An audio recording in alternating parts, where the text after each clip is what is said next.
سیرت حضور مکرم انسان کامل ہیں ہی اسی وجہ سے کہ انہی کے ذریعے سے خدا تک پہنچا جا سکتا ہے. تو ایک سیرت کا بڑا اہم رخ یہ ہے کہ کوئی مصطفیٰ کے بغیر خدا تک پہنچنا چاہے وہ ناممکن ہے, وہ کہیں اور پہنچے گا. تو جو حضور مکرم کے بغیر خدا تک پہنچنا چاہے اس کا بھی یہی حال ہے, اور جو دروازے کے بغیر شہر تک پہنچنا چاہے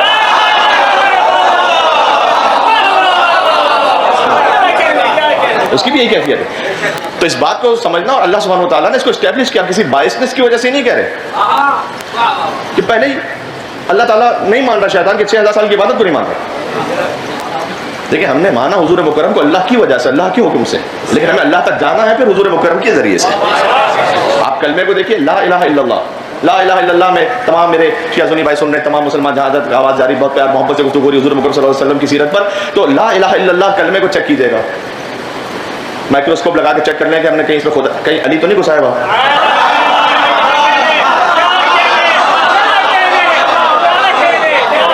اچھی طرح ایک ایک لفظ کو چیک کریں آپ, لا الہ الا اللہ اس میں کہیں ہم نے علی تو نہیں شامل کیا ہوا. اللہ کے کلمے میں کسی کا ذکر نہیں, وحدہ لا شریک ہے. حتیٰ کہ اللہ سبحانہ وتعالیٰ کلمے میں, کیونکہ حضور بھی اللہ کے بندے ہیں, عبد ہے, اور اللہ معبود ہے, لہذا ذکر فقط اللہ کا اللہ کے کلمے, لا الہ الا اللہ وحدہ لا شریک ہے. وہ اللہ کے کلمے میں کسی کا ذکر نہیں ہے, لیکن حضور مکرم کے کلمے میں محمد رسول حضور کے کلمے میں اللہ کا ذکر ہے.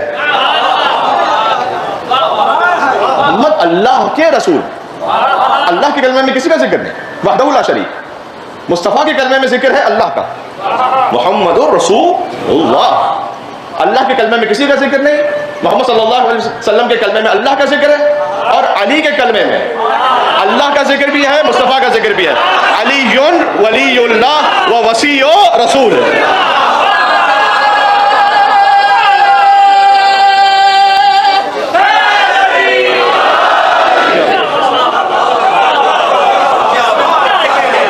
تو اس صحیح شیعہ عقیدے کو ذہن میں رکھیے گا.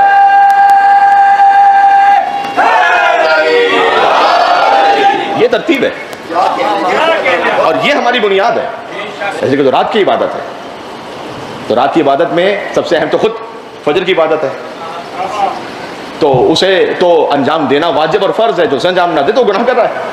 لیکن پھر بھی ویسے بھی اپنی زندگی میں فجر کے علاوہ بھی چاہے چند دقیقے نکالیں, آپ 3 رکعت پڑھنے کے لیے نکالیں, 1 رکعت پڑھنے کے لیے نکالیں, 1 سلوات کی تسبیح پڑھنے کے لیے نکالیں. جو رات کی عبادت ہے اس کا مقابلہ دن کی عبادت سے نہیں ہو سکتا. اور اگر میں حدیث سنا دوں آپ کو, خود حضور مکرم ہی کا فرمان ہے کہ اگر کوئی فجر کی نماز اول وقت میں پڑھنے کا عادی ہو, مثلا اس وقت اگر 4:30 بجے وقت ہو رہا ہے اور قضا ہو رہی ہے 5:30 بجے, تو آپ 5:25 پر بھی پڑھ لیں گے تو فرض تو ادا ہو جائے گا. لیکن اگر آپ بالکل اول وقت میں پڑھتے ہیں جب اس کا وقت ہے, تو اب چونکہ رات ختم ہو رہی ہوتی ہے اور دن شروع ہو رہا ہوتا ہے, تو مولا نے فرمایا کہ یہ فجر اس بندے مومن کی 2 مرتبہ لکھی جاتی ہے, اس لیے کہ رات کے فرشتے جا رہے ہوتے ہیں وہ بھی لکھتے ہوئے جاتے ہیں, دن کے فرشتے آ رہے ہوتے ہیں وہ بھی لکھتے ہوئے.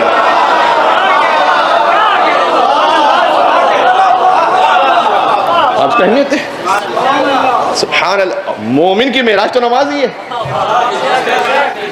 معراج مومن کی جو نماز ہے, اس نماز کی وہ والی نماز معراج ہے کہ جو عبد ہو کے سبحان اللہ, جو بندگی کے ساتھ ہے. تو یہ جو معراج تھی اس میں 2 تحفے عطا کیے, ایک مولا علی کی ولایت عطا کی, جو خاص پہلی معراج ہے وہ جبریل کے ذریعے بعد میں پہنچائی, پہلے اللہ نے بلا فصل عطا کی. خلیفہ بلا فصل تھا تو پھر عطا بھی بلا فصل ہی ہونی تھی. اور دوسرا جو تحفہ عطا کیا وہ حضرت سیدہ کونین کا نور عطا کیا. ایک حقیقت بنتا ہے, حضور نے فرمایا کہ دیکھیں صلوات تو ہم بھیجتے ہیں, لیکن آپ اس حدیث کو سن کے صلوات بھیجے گا تو ایک کیفیت اور ہوگی. حضور نے فرمایا کہ من صلی علیہ کی اے سیدہ, جو آپ پر صلوات بھیجے وہ فقط جنت میں نہیں ہوگا, وہ پھر جنت میں وہ جنت میں محمد کے ساتھ ہوگا. بلندر صلوات بھیجے جناب فاطمہ زہرا سلام اللہ.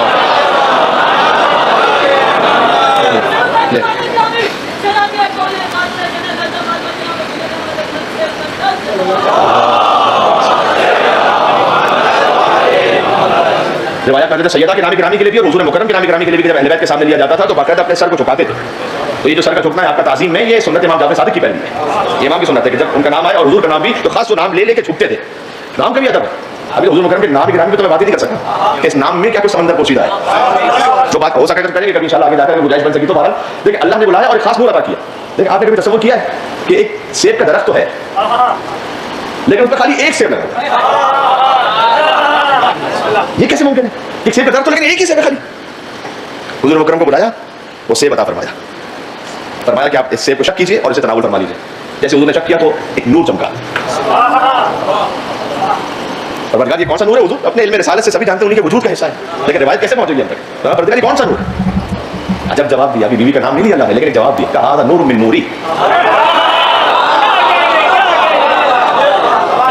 یہ تو میرے نور میں سے ایک نور ہے. میری زبان کہاں پہ یہاں پر سیدہ کونین کا جو نور اللہ سبحانہ وتعالیٰ نے عطا فرمایا, یہ اب اسلاب شامخہ سے ارحام مطہرہ میں نہیں ہے. ہر امام کی زیارت ہے کہ اشہد ان کنت نورا فی اسلاب شامخہ والارحام مطہرہ, لیکن سیدہ کونین کی زیارت میں یہ نہیں ہے. کیوں؟ اس لیے کہ بیوی کا نور اسلاب شامخہ سے ارحام مطہرہ میں نہیں آیا. یہ بلا فصل اللہ نے اپنے محبوب کو عطا کیا. بیوی کی زیارت تو سب سے منفرد زیارت ہے. اب یقین فرمائے گا کہ جب اس موضوع کے تعین کے لیے ہم گفتگو کر رہے تھے یہاں کے منتظمین سے, تو خاص انہوں نے اس خواہش کا اظہار کیا تھا کہ جب سیرت حضور مکرم میں بات ہو تو پھر ایک مجلس سے بیوی فاطمہ پہ ہونی چاہیے سلام اللہ علیہا, کہ تو بذات منی ہے, ان کا ذکر تو ہونا ضروری ہے. وہاں سیرت رسول کے بعد آگے نہیں ہو سکتی بڑھ سکتی.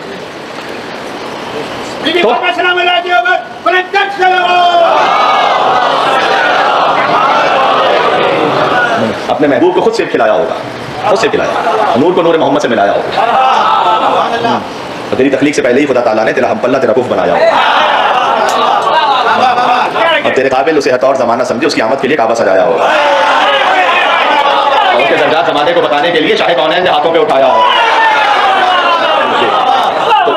تو اب چونکہ ہم کف ہیں, دو برابر سے ہیں, علی و زہرا سلام اللہ علیہما, لہٰذا ایک کے نور کو جب لینے کے لیے عرش پہ بلایا ہے تو پھر دوسری ہستی جو برابر کی ہے ان کا نور بھی تو کسی ایسی جگہ پر آیا دنیا میں جو عرش جیسا ہو. ایک کا نور عرش پہ عطا کیا, ایک کا نور کعبے میں عطا کیا. تو وہاں اسے عطا کیا, اور ذرا غور فرمائیے گا, وہ اسے عطا کیا, حضور مکرم نے اسے تناول فرمایا, تشریف لائے زمین پر, اور اس میں متعدد روایات ہیں کہ خلق من نور عظمت, میں اپنی عظمت کے نور سے خلق کروں گا آپ کی دختر کو. وَأُخْرِجُ مِنْ صُلْبِ النَّبِيِّ مِنَ الْأَنْبِيَاءِ, اور میں خارج کروں گا اس نور کو اپنے سب سے افضل نبی کے صلب متحد سے. وہ فضلہ علی جمیع انبیاء, اور اس کا ترجمہ بعض علماء نے یہ بھی کیا ہے کہ چونکہ یہ نور آپ کے صلب متحد سے زمین پر آئے گا لہذا میں اس نبی کو سب سے افضل بناؤں گا. اور پھر حضور کا زمین پر تشریف لائے, اور پھر اللہ نے پھر بھی حکم دیا کہ آپ 40 دن تک عبادت میں مصروف ہیں. ایک عظیم شان تحفہ ہونے والا ہے, یعنی وہ رسول جو ہر وقت ہر لمحے عبادت میں فرمایا, لیکن آپ اپنے گھر سے بھی دوری اختیار کیجیے, دن میں روزہ رکھیں, راتوں میں عبادت کریں. اور حضور کے مقام پر 40 دن تک حتیٰ کہ حضور مکرم کو پیغام بھیجوانا پڑا بی بی خدیجہ سلام اللہ علیہا کو کہ آپ سے میں رنجیدہ نہیں ہوں, اس خاطر نہیں میں آپ سے دور چلا گیا, اللہ کا حکم ہے.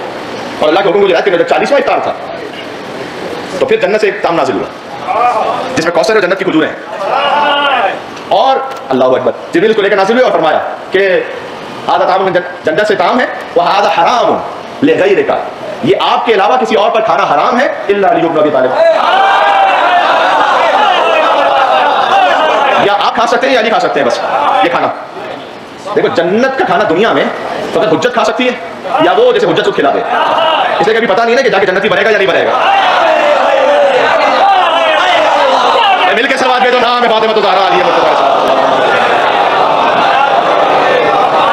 درود و سلام ہو اس ہستی پر کہ جس کے صدقے میں ہمیں ایمان ملا, قرآن ملا, بلکہ رحمان ملا.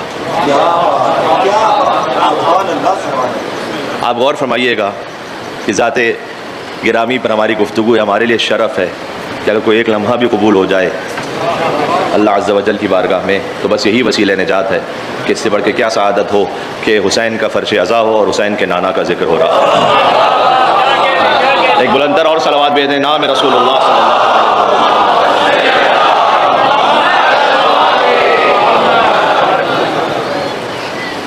آپ غور فرمائیے گا کہ یہ جو میں نے جملہ عرض کیا کہ درود و سلام اس ہستی پر کہ جس کے صدقے میں ہمیں ایمان ملا, قرآن ملا, بلکہ رحمان ملا. سورہ اخلاص یہ خالص ترین سورہ ہے توحید کے بیان کے لیے, اسی لیے اس کا نام سورہ اخلاص ہے. ایک نام سورہ توحید ہے, ایک نام سورہ اخلاص ہے. خالص اور مکمل ترین توحید اللہ سبحانہ و تعالیٰ نے سورہ اخلاص میں بیان کی ہے. اور سب کو یاد ہے سورہ بسم اللہ الرحمن الرحیم, قل هو اللہ احد اللہ الصمد لم یلد ولم یولد ولم یکن له کفوا احد. اصل بات جو میں نے کہنی ہے اس سے پہلے ایک بات یہ عرض کر دوں کہ کثیر تعداد میں مومنین جب سوال کرتے ہیں کہ مولانا صاحب حاجات کی برابری کے لیے کوئی وظیفہ بیان کیجیے, تو اس میں جو احادیث میں آیا ہے, دیکھیں ایک تو یہ ہوتا ہے کہ میسیجز میں بہت کچھ چل رہا ہوتا ہے کہ آپ یہ پڑھیے اور یہ اذکار کو انجام دیجیے, وہ آپ رجان اللہ کی خوشنودی کے لیے کوئی ذکر خدا کو آپ انجام دینے اس میں کوئی حرج نہیں ہے، لیکن جو خود معصورہ ہیں، احادیث معصومین علیہ السلام میں بیان کیا گیا ہے، اس میں ایک اہم ترین عمل یہ ہے کہ آپ ہر نماز کے بعد ایک مرتبہ، فقط ایک مرتبہ سورہ قل هو اللہ احد کو پڑھیں بسم اللہ الرحمن الرحیم کے ساتھ، کہ جس میں مولا کا یہ فرمان ہے کہ جو نماز کے بعد سورہ قل هو اللہ احد کو ایک مرتبہ پڑھے تو اللہ دنیا اور آخرت کا خیر اسے عطا فرمائے گا، اور یہ مجرب ہے، یہ اس فقیر کا ذاتی تجربہ ہے۔ پھر آگے فرمایا مولا نے کہ اللہ اس کے والدین کے گناہوں کو معاف فرمائے گا، تو بہت سے وہ امور کے جو گناہوں کی وجہ سے رکے ہوئے ہوتے ہیں، اس توبہ کی صورت میں وہ رکاوٹیں دور ہو جاتی ہیں اور اللہ سبحانہ و تعالیٰ کی جانب سے رحمتوں کی بارش نازل ہوتی ہے۔ اب جب یہ بیان کیا جاتا ہے تو اکثر ہمارا تجربہ یہ رہا ہے کہ مومنین سوال کرتے ہیں وہاں سے بس ایک مرتبہ، یعنی انہیں یقین نہیں آ رہا ہوتا کہ ایک مرتبہ سورہ قل اللہ کی کیا تاثیر ہے۔ ہم بھی ایسے وظیفوں کے عادی ہو گئے ہیں کہ اگر کوئی کہنا مولانا کہ آپ نماز کے بعد مثلا سورہ قل اللہ احد کو پڑھیں تو آپ ایمان سے سن تو لیں گے لیکن اس یقین محکم پہ نہیں پہنچ پاتے۔ اگر کوئی آپ سے یہ کہے کوئی عامل وغیرہ کہ آپ کالی بلی کو لیجیے، اس کو وہاں پر ذبح کر کے اس کی کلیجی کو وہاں پر رکھ کے کچھ طرح سے کام کیجیے، تو پھر لوگ دماغ میں جاتا ہے کہ پتہ نہیں کوئی بہت خاص الخاص عمل ہے کہ جو کسی پیر فقیر صاحب نے بیان کیا ہے۔ ان چکروں سے باہر نکلیں اور قرآنی اعمال کی طرف آئیں جو اہل بیت اطہار علیہ السلام نے بتلائے ہیں۔ تو عرض یہ میں نے سورہ قل اللہ احد کا ذکر اس لیے کیا اس وقت کہ مصطفیٰ صلی اللہ علیہ وسلم کے صدقے میں رحمان ملا، قرآن ملا، محمد وعلی محمد۔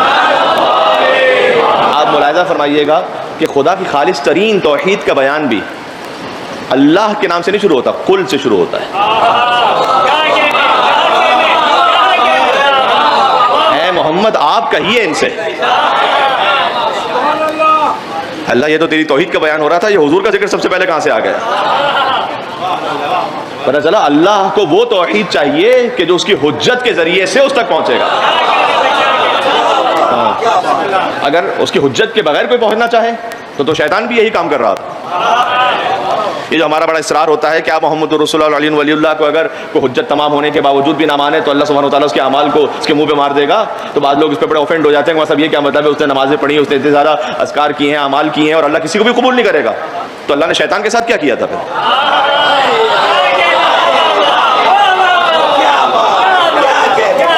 اللہ نے بالکل پہلے سٹیج میں اس بات کو واضح کر دیا تھا۔ آدم علیہ السلام کا واقعہ اور شیطان کا واقعہ قرآن میں کم سے کم 5 جگہوں پر ہے، تو اللہ سبحانہ و تعالیٰ نے خالی یہ جھوم جھوم کر پڑھنے کے لیے رکھا ہوا ہے یا کوئی سمجھنے کے لیے رکھا ہوا ہے؟